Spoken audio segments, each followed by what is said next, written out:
الحمد لله نحمده ونستعينه ونستغفره ونؤمن به ونتوكل عليه ونعوذ بالله من شرور أنفسنا ومن سيئات أعمالنا من يهد الله فلا مضل له ومن يضلل فلا هادي له نشهد أن لا إله إلا الله وحده لا شريك له ونشهد أن سيدنا ونبينا ومولانا محمدا عبده ورسوله صلى الله تعالى عليه وعلى آله وأصحابه وأتباعه وأزواجه وذرياته وبارك وسلم تسليما كثيرا كثيرا أما بعد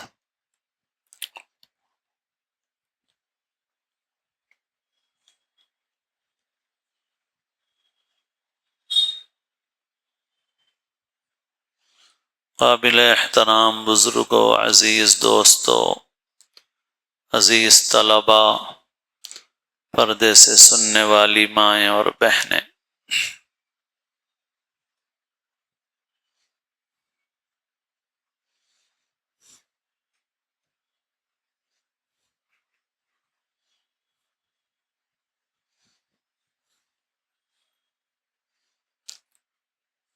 اس وقت یہ مہینہ صفر کا مہینہ ہے اور اس مہینے سے متعلق ہمارے معاشرے میں بعض غلط فہمیاں، غلط رسومات ہیں۔ عام طور پر جو لوگ دین کی تعلیم سے دور ہیں ان لوگوں میں یہ خیال ہے کہ یہ مہینہ یا اس کے کچھ ایام منحوس ہیں، اور دراصل اس قسم کا خیال جاہلیت کے زمانے میں مشرکین کا بھی تھا۔ پتہ نہیں کیسے وہ چیز مسلمانوں کے اندر آ گئی یہاں پر۔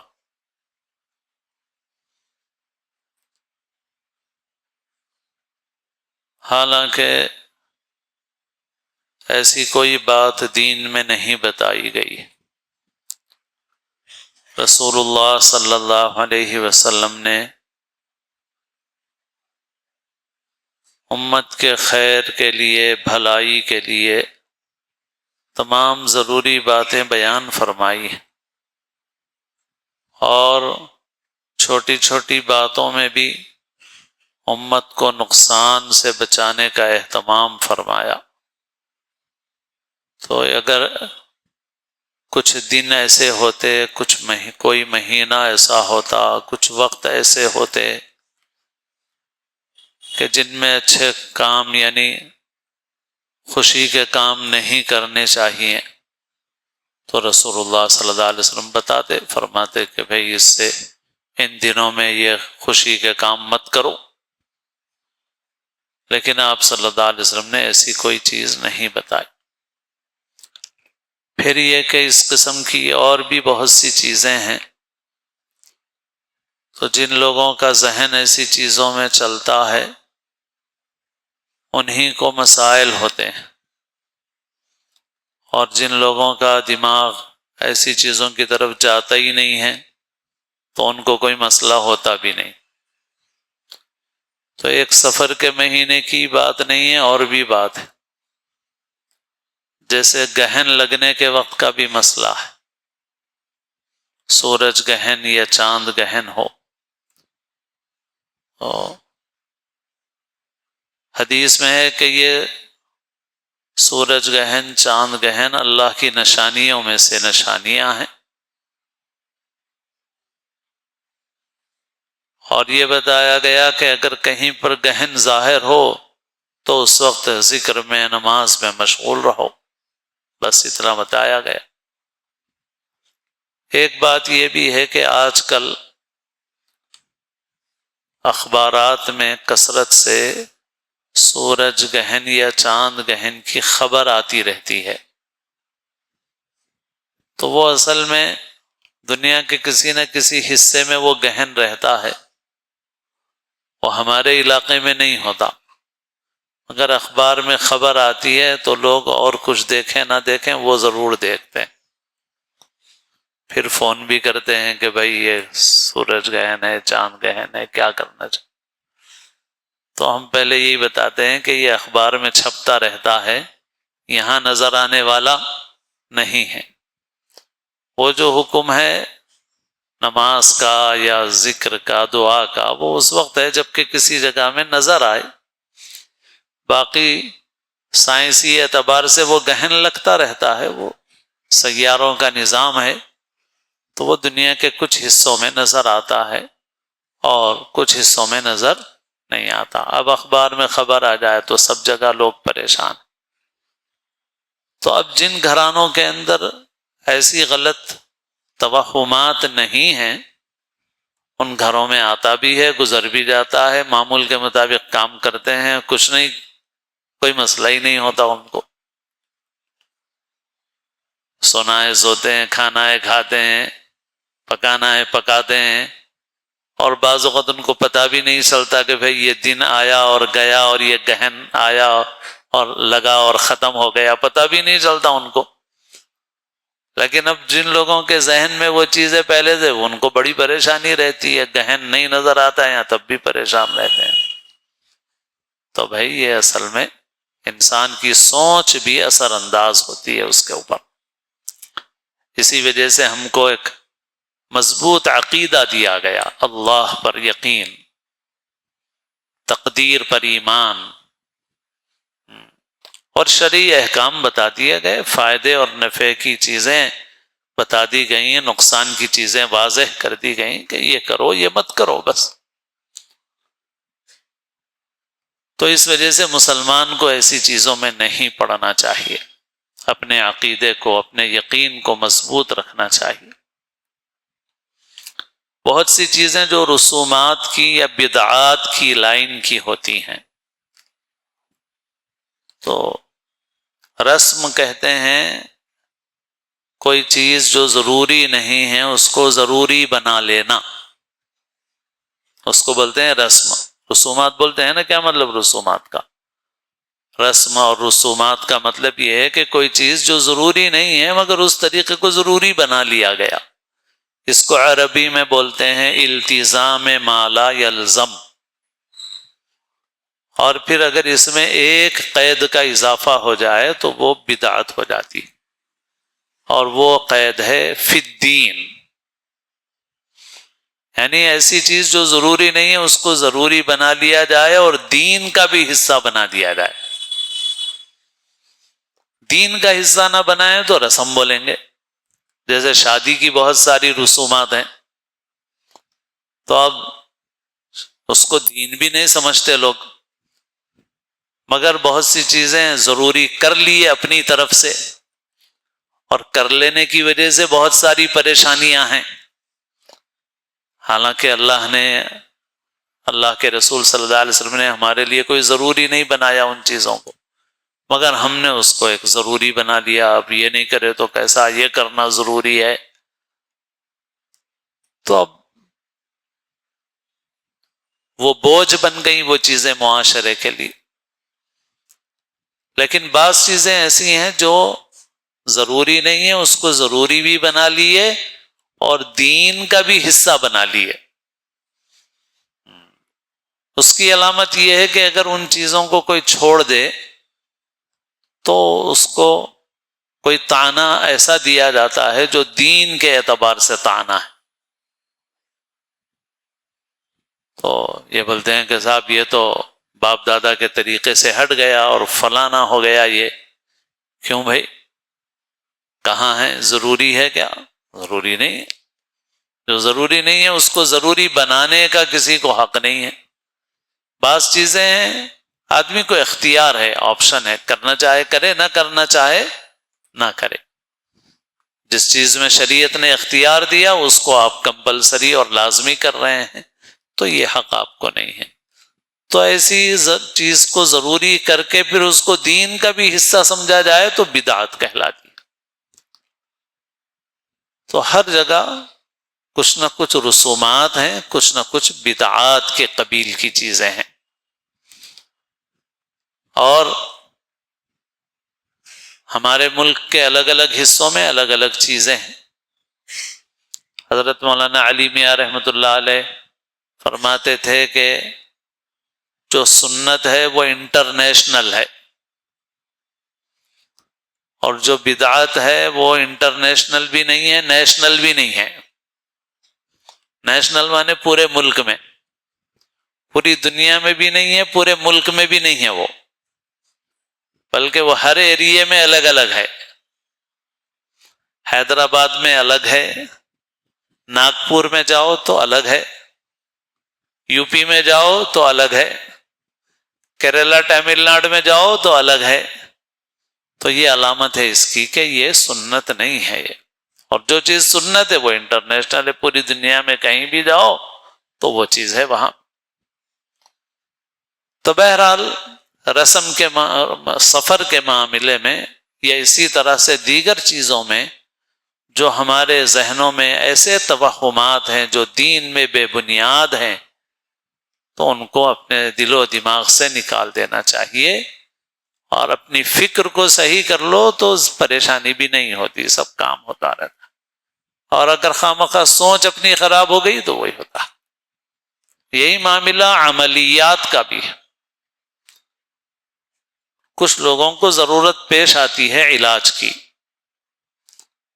کبھی جادو کا، سحر کا اثر بھی ہو سکتا ہے، اعصاب اور شیاطینی اثرات بھی ہو سکتے ہیں.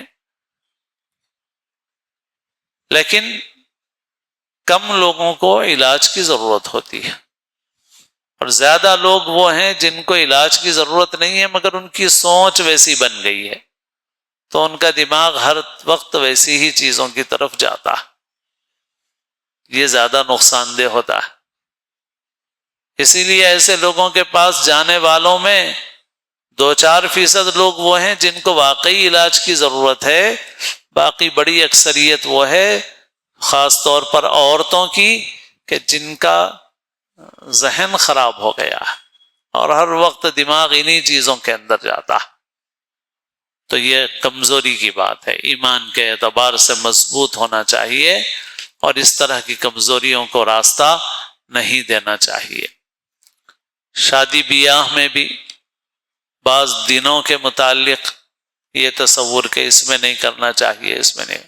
البتہ کچھ دن اللہ نے مبارک بنائے ہیں، جمعہ کا دن ہے، سنت بھی ہے، اگر ہو سکے ٹھیک ہے، نہ ہو سکے پھر کوئی بھی دن ہو، کوئی حرج نہیں ہے، کوئی فرق پڑنے والا نہیں ہے اس سے، مگر اپنی طرف سے چیزیں بنا لی گئی ہیں.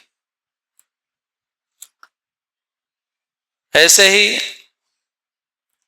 صدقے کا معاملہ، صدقہ حدیث میں الصدقۃ تطفئ غضب الرب، اللہ تعالیٰ کے غصے کو بجھاتا ہے، تو صدقہ کرنا چاہیے. لیکن اس میں کوئی تصور شریعت نے ایسا نہیں دیا کہ جان کے بدلے جان کا صدقہ ہونا چاہیے، ایسا کوئی تصور نہیں دیا. صدقہ کسی بھی چیز کا کیا جا سکتا ہے، مگر اب آج کل لوگوں کے ذہن میں ایک چیز یہ بھی زیادہ ہو گئی ہے کہ بھئی وہ جان کے بدلے جان کا صدقہ. تو عقیقہ تو ہے، ایک عقیقہ شریعت نے رکھا ہے، لیکن اس کے علاوہ شریعت نے کوئی ایسا تصور نہیں دیا ہے. اور صدقہ وہ بہتر ہے جس سے ضرورت مند کو نفع اور فائدہ ہو. اور پھر کوئی بھی صدقہ کیا جائے، واجب ہے، فرض ہے زکوٰۃ وہ ہو یا نفل صدقات ہو، قرآن مجید کی آیات میں، احادیث شریفہ میں بار بار یہ بتایا گیا ہے کہ اس کے پہلے مستحق اپنے رشتہ دار ہیں.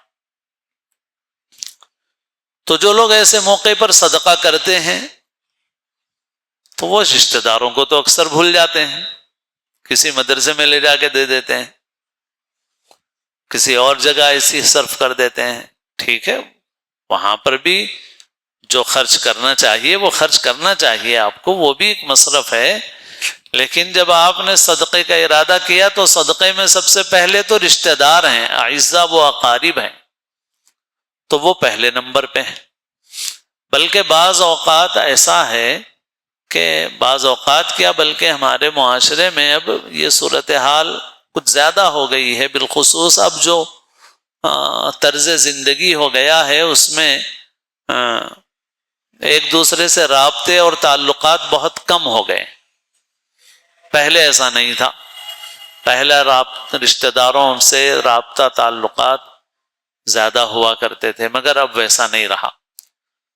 تو اب ہو یہ گیا ہے کہ لوگ اپنے رشتہ داروں کی خبرگیری ہی نہیں کرتے،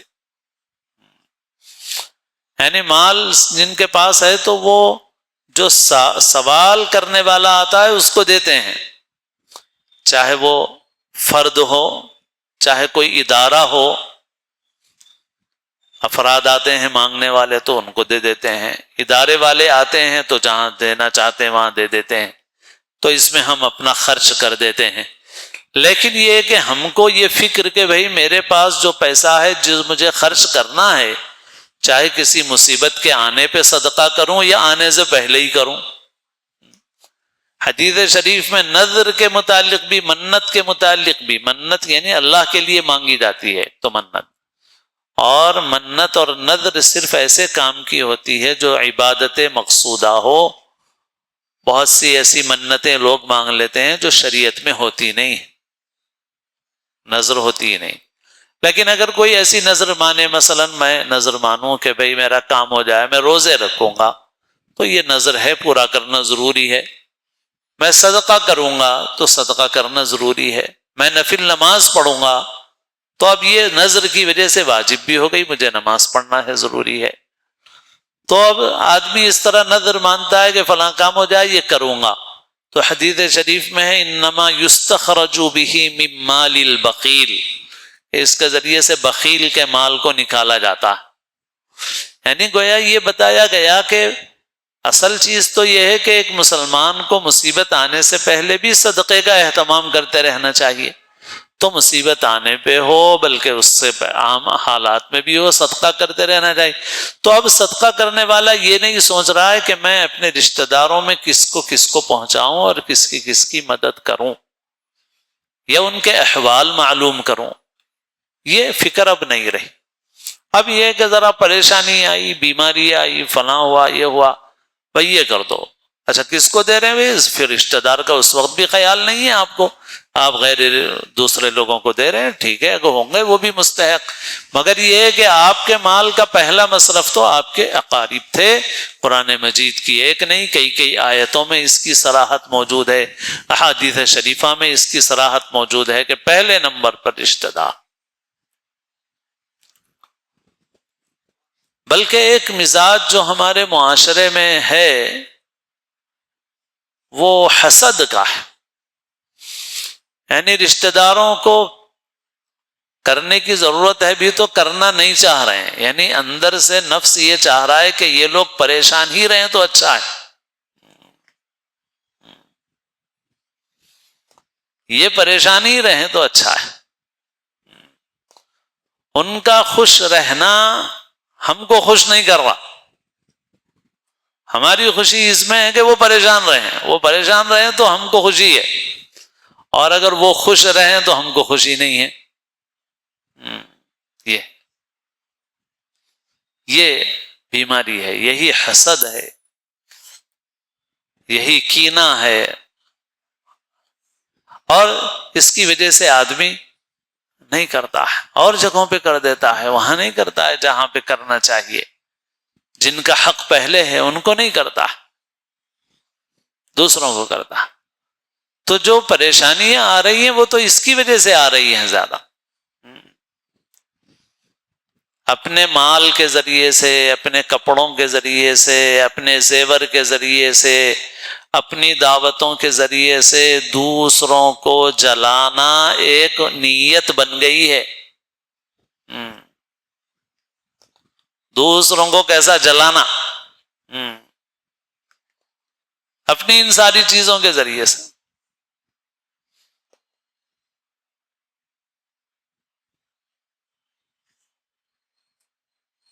عورت کے لیے سونا جو ہے وہ زینت کے طور پر پہننا جائز ہے، لیکن حدیث کے درس میں نے حضرت مفتی سعید صاحب پالنپوری علیہ الرحمہ کی شرح میں نے پڑھا کہ یہی پہننا زیور کا سونے کا جب اپنی بڑائی جتانے کی نیت سے ہو تو پھر یہ درست نہیں۔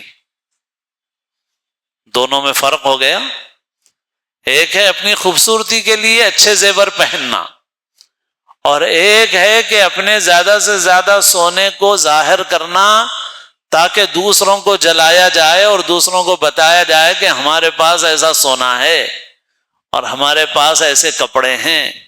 اسی وجہ سے ہماری عورتیں ایک کپڑا پہنو ایک مرتبہ تو دوسری مرتبہ تقریب میں وہ پہننا نہیں چاہتی ہیں، چاہے وہ کتنا ہی قیمتی ہو۔ سونا سونا دکھانا چاہتے ہیں ہم وہاں کہ ہمارے پاس اتنا سونا ہے، ہمارے پاس 1 کلو سونا ہے، ہمارے پاس 2 کلو سونا ہے۔ تو لہذا سونا پہننے میں نیت زینت کی نہیں ہے، خوبصورتی کی نہیں ہے، سونا پہننے میں نیت ہے دوسروں پر اپنی بڑائی دکھانے کی۔ یہ درست نہیں ہے، یہ جائز نہیں۔ تو یہ ایک بیماری ہے۔ تو بہرحال یہ ہے کہ اللہ پر اپنے یقین کو مضبوط رکھیں، توہمات میں خرافات میں نہ پڑیں، جو اللہ نے انسان کے مقدر میں رکھا ہے وہ ہو کے رہتا ہے۔ اللہ سے دعا کرتے رہنا چاہیے، دعا سے بڑھ کے کوئی چیز نہیں ہے۔ مختلف موقعوں کی دعائیں مانگنا چاہیے، جیسے ابھی بارش چل رہی ہے تو اللہم صیبا نافعا، اے اللہ نفع دینے والی بارش برسائیے، کیونکہ دیکھو ابھی بارش نفع بھی دیتی ہے نقصان بھی پہنچاتی ہے، اور کتنے لوگوں کو کتنی پریشانی، کتنی مصیبت، کتنی تکلیف ہو جاتی ہے۔ یہ پانی، ابھی بارش کا موسم چل رہا ہے، ہمارے ملک کے کتنے حصوں میں کتنے حادثات ہو گئے۔ شمال میں بعض جگہ تو بستیوں کی بستیاں بہہ گئی ہیں، زمین کے تودے کھسک گئے ہیں، اور ہمارے شہر میں بھی اس وقت پانی کافی زیادہ ہو گیا ہے، اب اس کو چھوڑا جا رہا ہے۔ اب خدا نخواستہ اگر ایک ساتھ زیادہ ہو گیا پانی تو پھر کئی محلے متاثر ہو جائیں گے، اس کی وجہ سے آبادیاں متاثر ہو جائیں گے۔ تو اس وجہ سے دعا سکھائی گئی، مختصر دعا، اور جو دعائیں ہیں دینیات وغیرہ کی، یہ بچوں کو بھی یاد کرنا چاہیے، بڑوں کو بھی، اور بچے طلبہ ہیں ان سے بھی بول رہا ہوں کہ بھئی یہ سب آپ کے عمل میں لانے کی چیزیں ہیں۔ بارش ہو رہی ہے، بارش کی دعا پڑھو، اللہم صیبا نافعا، بہت زوردار بارش ہو رہی ہے، اللہم حوالینا ولا علینا، اے اللہ ہمارے اطراف برسائیے، ہمارے اوپر مت برسائیے، اللہم حوالینا ولا علینا، اللہم علی الاکام والآجام والضراب والاودیۃ ومنابت الشجر، مطلب صحراؤں میں، کھیتیوں میں، جہاں پر درخت اگتے ہیں، اے اللہ وہاں پانی برسائیے، اور ہماری آبادی پر پانی مت برسائیے۔ بہت تیز بارش ہو تو یہ دعا کرنا چاہیے۔ تو یہ جو مختلف موقعوں کی دعائیں ہیں، یہ دعائیں بھی انسان کے لیے محافظ ہوتی ہیں، تو بجائے اس کے کہ ان دعاؤں کا اہتمام کریں، غلط قسم کی رسومات میں پڑے ہوئے ہیں، ہر موقع پر دعا کا اہتمام کرو۔ حدیث شریف میں ہے کہ انسان جب گھر میں رات میں داخل ہوتا ہے، اگر بغیر اللہ کا نام لیے داخل ہو جائے تو شیطان داخل ہو جاتا ہے، بغیر اللہ کا نام لیے کھانا کھائے تو شیطان کھانے میں شریک ہو جاتا ہے، کہتا ہے کھانا بھی مل گیا، ٹھکانہ بھی مل گیا رات میں۔ اور حدیث میں ہے کہ جب آدمی اللہ کا نام لے کے داخل ہوتا ہے اور اللہ کا نام لے کے کھانا کھاتا ہے تو شیطان کہتا ہے کہ نہ یہاں کھانا ہے نہ ٹھکانہ ہے، دونوں بھی نہیں ملے یہاں۔ تو یہ ہے دعاؤں کی برکت۔ دعا ایک تو یہ ہے کہ ہم خاص موقع پر دعا مانگتے ہیں، ایک مختلف موقعوں کی دعائیں ہیں، کھانے سے پہلے کی دعا، بیت الخلاء جانے کی دعا، نکلنے کی دعا، بارش ہو رہی ہے تو اس وقت دعا، گھر سے نکلتے وقت دعا، سواری پر سوار ہوتے وقت دعا۔ سواری کے حادثات ہیں بہت، تو سواری کے حادثات سے بھی بچنے کے لیے سواری کی دعا پڑھنا چاہیے، آیت الکرسی پڑھ لینا چاہیے۔ اور اسی طرح بہت سے بزرگوں کا ایک مجرب عمل یہ ہے، اور سورہ زمر کی آیت وما قدر اللہ حق قدرہ والارض جميعا قبضته يوم القیامة والسماوات مطویات بیمینہ سبحانہ وتعالی عما یشرکون۔ یہ پڑھ لے انشاءاللہ تو سواری کے شر سے، ضرر سے انسان محفوظ رہے گا انشاءاللہ۔ تو دعاؤں کا اہتمام، اور ایسی چیزوں میں بھی اللہ کے رسول صلی اللہ علیہ وسلم نے یہی سکھایا، اذا رأى احدكم ما يكره فليقل اللهم لا يأتي بالحسنات الا انت ولا يدفع السيئات الا انت ولا حول ولا قوة الا بك۔ جب آدمی کوئی ناگوار چیز دیکھے تو کہے کہ اے اللہ بھلائیاں لانے والے بھی آپ ہی ہیں، برائیوں کو دفع کرنے والے بھی آپ ہی ہیں، آپ کے بغیر کسی نیک کام کے کرنے کی اور کسی گناہ سے بچنے کی طاقت نہیں ہے۔ تو اللہ کی طرف رجوع ہو گئے، اللہ سے کنیکشن جوڑ لیا۔ تو دعاؤں کا اہتمام ہے، صدقے کا معمول بنا کر کے مستقل اہتمام ہے، زکوٰۃ جو واجب ہے وہ ادا کرو، باقی اور صدقات ادا کرو جو اس کے اول مستحق ہیں پہلے ان کی فکر کرو، اور اللہ کی طرف رجوع اختیار کیے ہوئے رہو۔ نمازوں کی پابندی، نمازوں کے بعد سورہ آیت الکرسی کا اہتمام، سورہ اخلاص، سورہ فلق، سورہ ناس پڑھنے کا اہتمام، آدمی ان چیزوں پر عمل کرے تو اس تمام قسم کے شرور سے محفوظ رہے گا۔ دل دماغ کو اس قسم کی بیکار سوچوں سے آدمی پاک رکھے، اللہ سے تعلق مضبوط رکھے، دعاؤں کا اہتمام کرے تو ہر قسم کے شرور سے اللہ تعالیٰ حفاظت فرمائیں گے۔ اس وقت ایک جنازے میں شرکت کے لیے جانا ہے، اس لیے بس انہی باتوں پر بات مکمل کی جاتی ہے۔ دعا کر لیں۔ الحمدللہ رب العالمین والصلاة والسلام علی سید المرسلین۔ ربنا ظلمنا انفسنا وإن لم تغفر لنا وترحمنا لنكونن من الخاسرين ربنا آتنا في الدنيا حسنة وفي الآخرة حسنة وقنا عذاب النار۔ اے اللہ اپنے فضل سے، اپنے کرم سے ہماری اور ہر مومن کی مغفرت فرما دیجیے۔ اے اللہ ہماری اور ہر مومن کی تمام جائز حاجتوں کو، مقاصد کو، مرادوں کو پورا فرمائیے۔ اے اللہ حافظ مبشر صاحب جن کا ابھی انتقال ہوا ہے، اللہ ان کی مغفرت فرمائیے، درجات کو بلند فرمائیے، پسماندگان کو صبر جمیل اجر عظیم نصیب فرمائیے۔ اے اللہ ہر خیر نصیب فرمائیے، ہر شر سے ہماری حفاظت فرمائیے۔ ہم سب کو اپنے اپنے وقت پر محض اپنے فضل و کرم سے کامل ایمان پر خاتمہ نصیب فرمائیے۔ ربنا تقبل منا انک انت السمیع العلیم وتب علینا انک انت التواب الرحیم، وصلی اللہ وسلم علی خیر خلقہ محمد وآلہ وصحبہ اجمعین۔